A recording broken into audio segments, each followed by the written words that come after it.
Welcome to my kitchen. I'm Robin Asbell, your plant-based chef, and I'm here today to talk to you about making really delicious plant-based foods. Because you know, it doesn't matter if it's good for you if you don't eat it.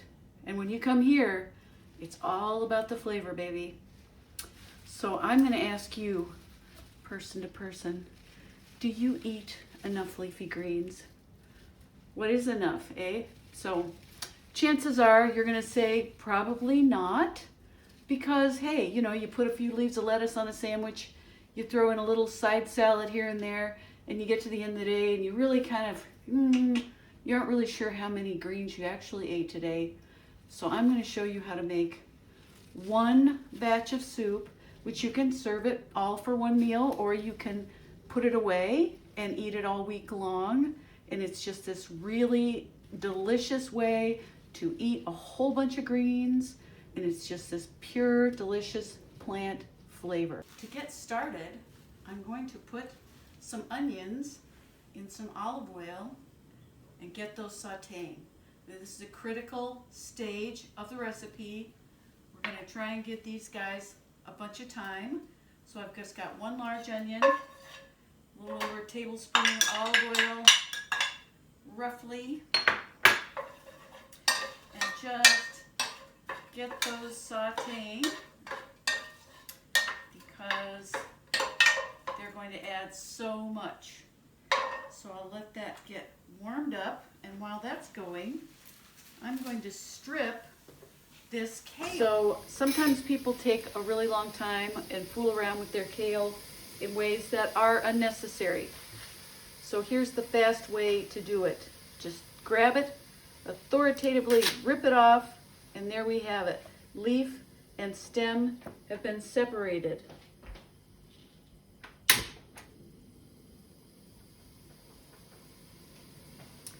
So I'll just keep doing this. Now you can decide if you want to save the kale stems and put them either in this soup or in another dish. I'm just going to use the leaves today and just going to rip those off. And at this point, I don't have to do much more. These guys will not go to waste. They're going to go in the compost. And I'm just going to rip this up a little bit so it won't be too huge when I put it in the pan.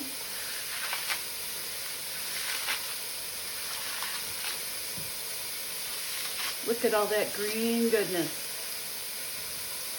And this is just your regular old Scottish kale. You can also use Tuscan kale. Lacinato is the other term for that. That's become very popular. And I've got 8 cups of fresh spinach also, which is about 8 ounces as well. So this is about an 8-ounce bunch, and this is about 8 ounces. And we are good to go. And magically, we've got beautiful golden onions. And now I'm going to add about 3 cloves of garlic chopped up. Again, very simple foods are going to add so much flavor. And saute that for a minute or two, just to really get a little fragrance of garlic going in the kitchen.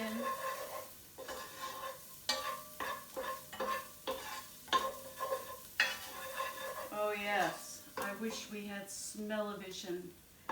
You'd smell this insane onion and garlic mixture.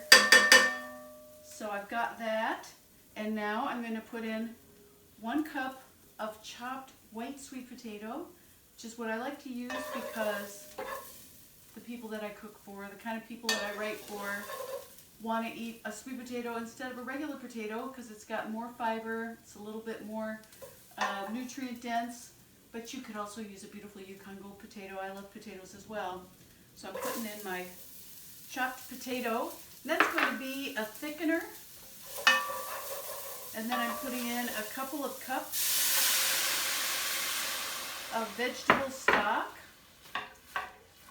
and I'm going to bring it to a boil, and that liquid's going to pull up all the vegetables that are kind of stuck to the bottom of the pan. And then when that comes to a boil, I'm going to set a timer for 10 minutes, and I will disappear for a minute there.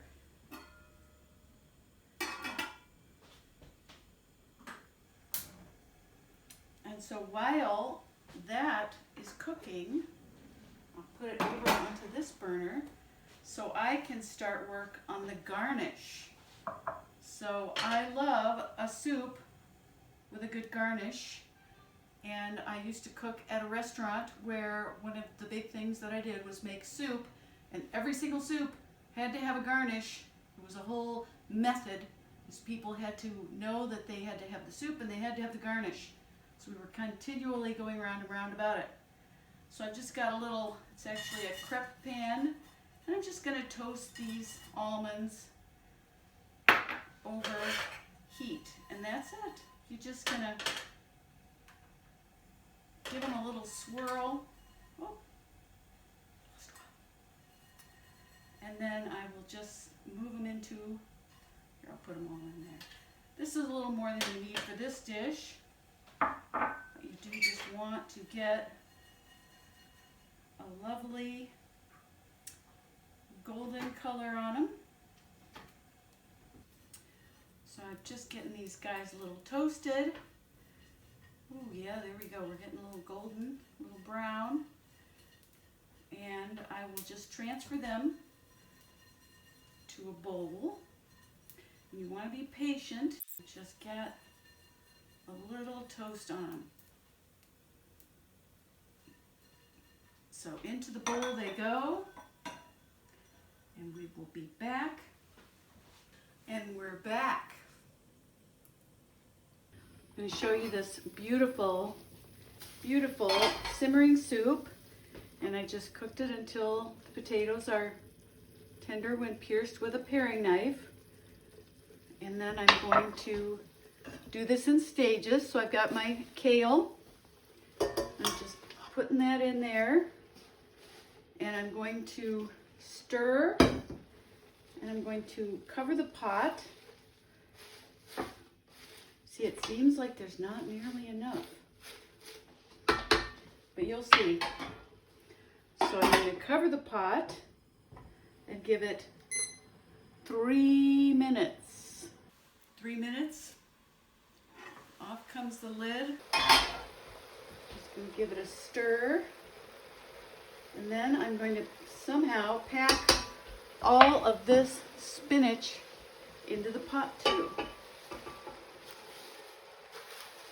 And I've got some extra stock just on hand for in case some of this cooked away and I need more at the end. And you can also make this soup your own. Go ahead and put the lid back on there and set it for 2 minutes. So I'm going to put some beautiful fresh dill in the soup, which I had left over from another recipe, and that's a goodly amount, maybe 3 tablespoons to 4 tablespoons, and some salt. But if you'd like, you can do all sorts of different seasonings. If you don't have fresh dill, you can do basil, parsley, all kinds of different flavor combinations. We could obviously have thrown in some turmeric and ginger and gone with something that was a little bit more of an Indian spice. You could always do all kinds of different flavored stocks, you know. And the other great thing you could do at the end, if you are so inclined, is when we are pureeing this soup, you could always add some non-dairy milk or creamer. Just make sure that you use completely unsweetened, and then you'll have a creamy soup.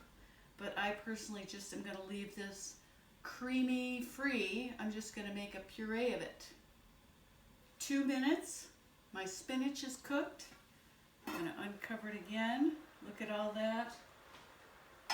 Look at this beautiful deep green spinach.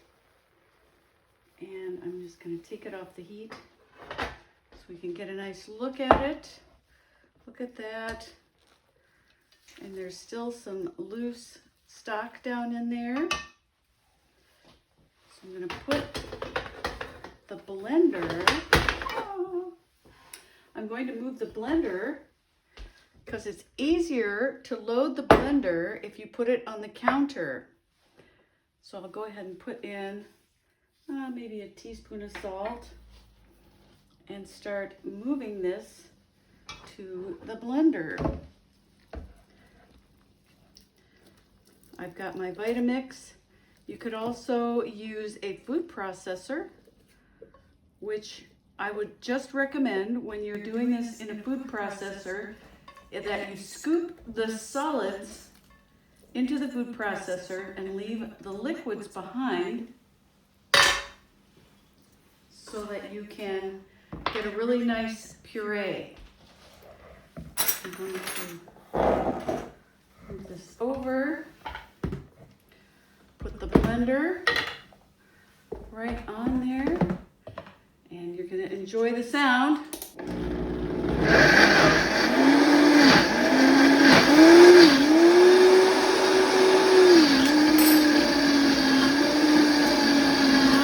Squeeze of lemon, just a squeeze, and you don't need to measure. This is by taste, and greens and lemon just go together really well. And I'm going to put a little bit of this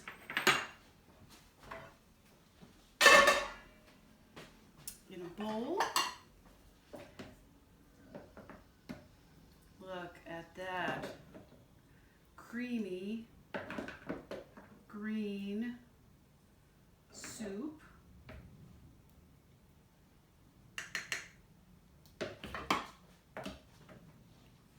And of course, I've got my beautiful almonds, which I'm going to sprinkle on top. And here we have the beautiful soup.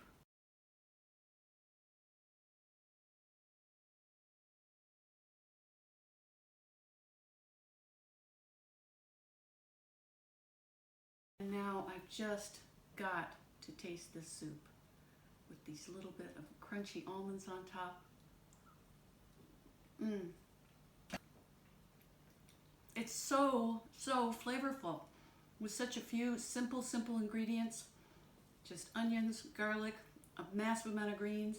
As you can see, all those huge piles of greens turned into a very small soup, something you can put away and take out all week long, take it to work, heat it up for lunch, and I promise you're gonna eat your greens today. So please go to my website and check out my masterclass cooking classes. I'd love to teach you right here in my kitchen via Zoom. We can talk, we can interact. So I'll talk to you soon, and please remember, eat more plants, you'll feel better, and come back and see me soon.